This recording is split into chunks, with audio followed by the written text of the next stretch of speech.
Hola amigos, bienvenidos a la continuación de este estudio del libro de Daniel, el profeta Daniel, este libro maravilloso, este profeta asombroso, este hombre de Dios que Dios levantó en su tiempo para marcar la historia, para dejar visiones y profecías claras de todo lo que iba a ocurrir. Dios en su misericordia levantó a este profeta y a otros muchos y nos dejó su palabra establecida para que todo el que tiene un corazón encendido por el Señor y fascinado pueda venir a meditar, y eso es lo que estamos haciendo. Hoy vamos a introducirnos aquí en este capítulo 8 de Daniel, pero quiero que antes de empezar leamos un versículo que está en el capítulo 24 de San Mateo, versículo 15. Por tanto, cuando veáis en el lugar santo la abominación desoladora de que habló el profeta Daniel, el que lee entienda. Este versículo es clave porque Jesucristo nos manda a ver las profecías del libro de Daniel. Jesús referenció sus palabras y sus señales en torno a su regreso con las mismas profecías de Daniel, y por eso tú y yo hemos introducido este estudio de 12 capítulos, un libro maravilloso. Como te mencioné semanas atrás, del capítulo 1 al 6 vemos el contexto histórico de lo que fue la vida de Daniel, todo el escenario donde Daniel tiene un crecimiento en Babilonia bajo el imperio babilónico y parte del persa, y cómo Daniel pudo interpretar sueños de otros reyes, de Nabucodonosor. Y del capítulo 7 al 12 el libro nos introduce en el contenido profético de las visiones. Ahora es Daniel quien está teniendo visiones, y vamos a ir viendo cómo cada una de ellas nos da detalles de cosas que han ocurrido, están ocurriendo y van a ocurrir. Ya vimos el capítulo 7, que centraliza esta visión donde Daniel ve 4 bestias que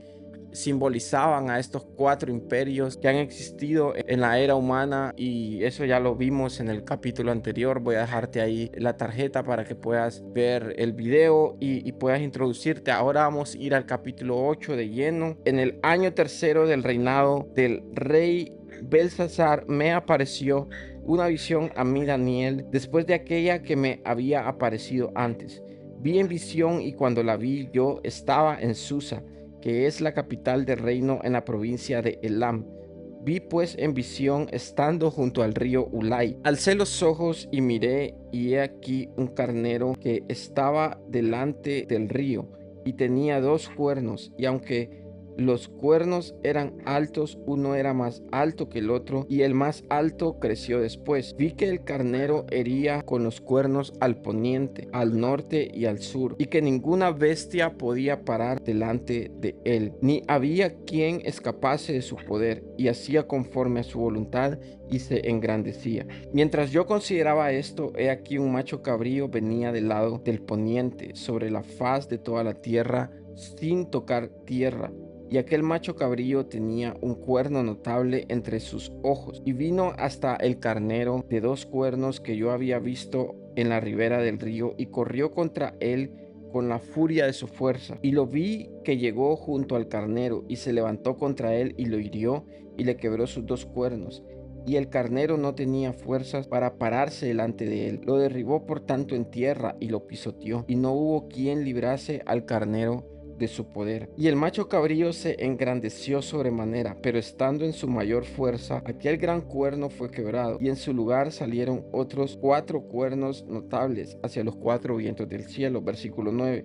Y de uno de ellos salió un cuerno pequeño que creció mucho al sur y al oriente y hacia la tierra gloriosa. Ok, vamos a hacer una pausa ahí. Es claro que lo que está viendo Daniel, donde mira un carnero y un macho cabrío, es una referencia clara a los reyes de Media y Persia y de Grecia. El mismo capítulo 8 más adelante vas a ver que Daniel tiene un encuentro con el ángel Gabriel, y el ángel Gabriel le detalla que estas visiones que él está teniendo son referencias a estos imperios. Daniel está viendo que este carnero tenía 2 cuernos, que un cuerno era más alto que el otro.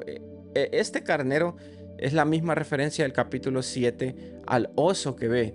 porque recuerdas que veíamos que el oso era un oso que se levantaba más de un costado que del otro. Entonces simbolizaba que Media y Persia tenían cierta debilidad y fortaleza. Este carnero es lo mismo que el oso del capítulo 7. Ahora, el macho cabrío aparece con un cuerno notable y dice que este macho cabrío vino con ímpetu y golpeó al carnero derribándolo y derrotándolo. Este cuerno notable que tiene este macho cabrío es una referencia clara a Alejandro Magno. Y Alejandro Magno fue este primer líder en el imperio griego que derrotó a los persas, tomó el poder y fue un gran conquistador. El mismo capítulo 8 nos va a dar estas referencias aquí, que no son palabras humanas, no son cosas que nosotros estamos inventando, sino que la misma palabra de Dios nos está dando esa claridad. Ahora, también te había mencionado semanas atrás que siempre que veamos en la Biblia, tanto en el libro de Apocalipsis como en Daniel, referencias a cuernos, son reyes o reinados.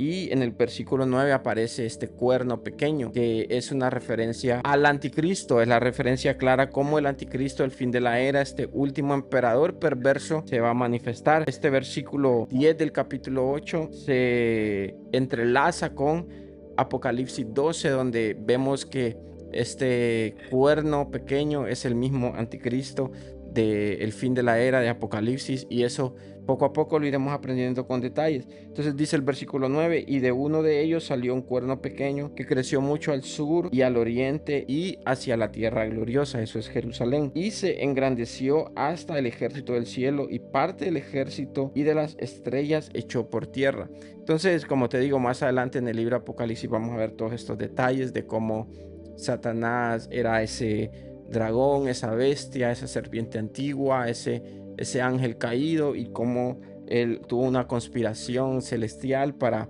querer tomar el trono de Dios, adoración, etcétera. Y ahí nos da esos detalles, pero eso lo aprenderemos más adelante. Aún se engrandeció el cuerno pequeño contra el príncipe de los ejércitos, y por él fue quitado el continuo sacrificio, y el lugar de su santuario fue echado por tierra. Y a causa de la prevaricación le fue entregado el ejército junto con el continuo sacrificio, y echó por tierra la verdad, e hizo cuanto quiso y prosperó. Entonces oí a un santo que hablaba, y otro de los santos preguntó a aquel que hablaba: ¿hasta cuándo durará la visión del continuo sacrificio y la prevaricación asoladora, entregando el santuario y el ejército para ser pisoteados? Y él dijo: hasta 2300 tardes y mañana, luego el santuario será purificado. Ok, quiero explicarte algo muy interesante. Las profecías bíblicas a lo largo de toda la historia, tanto antiguo, bueno, sobre todo el Antiguo Testamento, hay muchas profecías que tienen un doble cumplimiento, un doble propósito. Y a lo largo de la historia vimos profecías que tuvieron un cumplimiento en parte, pero no es la finalidad de esa visión profética. Por ejemplo, esto que acabamos de leer fue algo que históricamente se cumplió. El imperio griego en el año 171 a.C. contó con un emperador llamado Antíoco Epífanes. Muchos han creído que este Antíoco Epífanes en la historia era este anticristo o este cuerno pequeño del que detallaba Daniel. Otros creyeron que por ahí fue el emperador Tito, que destruyeron la ciudad, pero no puede ser este Antíoco Epífanes el anticristo del fin de la era, porque si notas en la lectura inicial que tuvimos en San Mateo 24:15, Jesucristo está hablando de que tienen que prestar atención cuando en Jerusalén se cumpla las visiones de lo que habló Daniel, ese tiempo de un hombre que iba a traer un periodo de una abominación desoladora. Esos detalles los vamos a aprender en el capítulo 9. Y siempre que leamos en la Biblia lo que es la prevaricación asoladora o la abominación desoladora, es la misma referencia. Y Jesucristo habló de esto como un detalle a futuro de cosas que tenían que ocurrir. Presten atención cuando en Jerusalén, en la tierra gloriosa, ocurran estos acontecimientos de los que habló Daniel. Y tuvieron un primer cumplimiento en parte con este emperador Antíoco Epífanes en el año 171 a.C. Vamos a volver a leer esta parte donde hay dos ángeles, dos seres celestiales teniendo una plática y el uno le pregunta al otro hasta cuándo va a ser el cumplimiento de estas cosas. Dice aquí el versículo 13: entonces oí a un santo que hablaba, y otro de los santos preguntó a aquel que hablaba: ¿hasta cuándo durará la visión del continuo sacrificio y la prevaricación asoladora, entregando el santuario y el ejército para ser pisoteados? Y él dijo: hasta 2300 tardes y mañanas, y luego el santuario será purificado. Este periodo de 2300 días es un periodo aproximadamente de 6 años y meses, y eso se cumplió con detalle. Es asombroso ver cómo las palabras de Dios, es la palabra de Dios, y las profecías de Daniel se cumplen a detalles. Cuando vayamos a estudiar el capítulo 11, tú y yo vamos a ver que es un capítulo asombroso de cómo cada una de las profecías que están ahí detalladas se cumplieron al pie de la letra, cada una de ellas, y es impresionante ver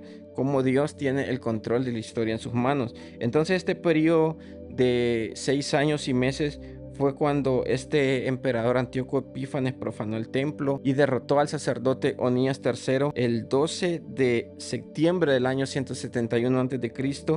y el pueblo pudo tener una restauración bajo el líder Judas Macabeo el 25 de diciembre del año 165 a.C.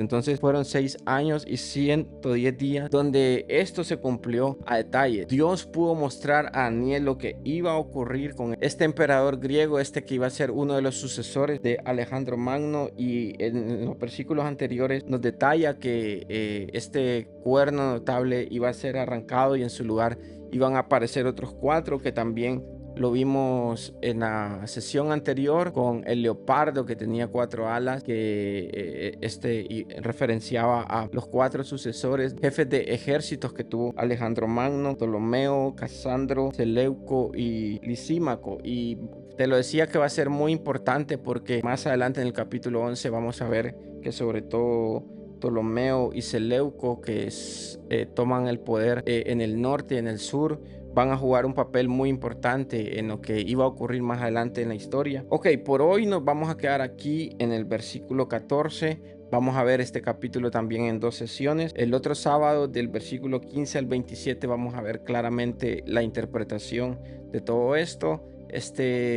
Daniel tiene este encuentro con el ángel Gabriel, que le viene a dar detalles específicos de lo que acabamos de leer entre el 1 y el 14. Solo voy a leerte así corrido para que tengamos un detalle extra y entender que el ángel le dice a Daniel que las visiones son para el tiempo del fin. Dice el versículo 15, lo leeremos desde el 15 hasta el 19. Y aconteció que mientras yo, Daniel, consideraba la visión y procuraba comprenderla, he aquí se puso delante de mí uno con apariencia de hombre, y oí una voz de hombre entre las riberas del río Ulai, que gritó y dijo: Gabriel, enseña a la visión. Vino luego cerca de donde yo estaba, y con su venida me asombré, y me postré sobre mi rostro. Pero él me dijo: entiende, hijo de hombre, porque la visión es para el tiempo del fin. Mientras él hablaba conmigo, caí dormido en tierra sobre mi rostro, y él me tocó y me hizo estar en pie, y dijo: he aquí, yo te enseñaré lo que ha de venir al fin de la ira, porque esto es para el tiempo del fin. Entonces el versículo 19 y el versículo 17 nos detalla que la visión es para el tiempo del fin. Entonces estas visiones son para el fin de la era. Tuvieron un cumplimiento en parte, pero van a tener su cumplimiento obviamente cuando Jesucristo aparezca en las nubes, venga a establecer su reinado, pero previamente una serie de acontecimientos que van a anteceder a la venida de Cristo, tumultos en el mundo, el imperio de un anticristo, y vamos a aprender todos esos detalles. Hoy nos vamos a quedar aquí hasta el versículo 14. Gracias por estar aquí, gracias por ser parte, por acompañarnos sábado a sábado. Sé que el Señor va a fascinar nuestros corazones, que con la ayuda del Espíritu Santo iremos teniendo claridad de cada uno de estos versículos para que tú y yo caminemos en la verdad del Señor, preparados para su regreso, conocer las profecías bíblicas. Estamos viendo ahora detalles históricos, cosas que se han cumplido, otras que se están cumpliendo y otras que se van a cumplir, pero es importante que conozcamos cada uno de ellos. Son capítulos difíciles, libros difíciles, pero estamos aquí con la ayuda del Señor, con la ayuda del Espíritu Santo, para comprender, para entender. Y para finalizar, quiero decirte esto, aún a Daniel le costó entender estas cosas, porque es interesante ver que Daniel tenía comprensión en la visión y sueños de que tuvo Nabucodonosor, que tuvieron otros, pero las que él estaba teniendo directamente le costaba comprenderlas. Eran muy fuertes las visiones, eran muy fuertes las experiencias. Vas a ver ahí detalles, acabamos de leer detalles que Daniel quedaba exhausto, quedaba incluso aún dormido, dice el versículo 18, mientras hablaba conmigo, caí dormido en tierra sobre mi rostro y él me tocó y me hizo estar en pie. Si tú te has quedado dormido orando, no te sientas mal, eh, porque eso ocurre, pero es un chiste, pero las experiencias que Daniel tenía con el Señor eran muy fuertes y eso lo vamos a ver en el capítulo 9, 10, 11, que Daniel quedaba exhausto, sin fuerzas, pero al final de la historia Daniel pudo tener comprensión y es maravilloso todo lo que Dios nos va a dejar aquí en este libro, en sus 12 capítulos. Luego, conforme a la misericordia del Señor, vamos a ir a un estudio profundo del libro de Apocalipsis, que también es maravilloso, y sé que tú y yo vamos a tener el corazón correcto, el entendimiento correcto de lo que son las palabras del Señor, el regreso de Jesucristo, y estar listos para cuando Él venga, tener aceite en nuestras lámparas, tener corazones encendidos para recibir a tu amado y a mi amado en el cielo. Entonces nada, gracias, comparte siempre esto. Vamos a orar. Señor, gracias por este momento, por esta noche, por tu palabra.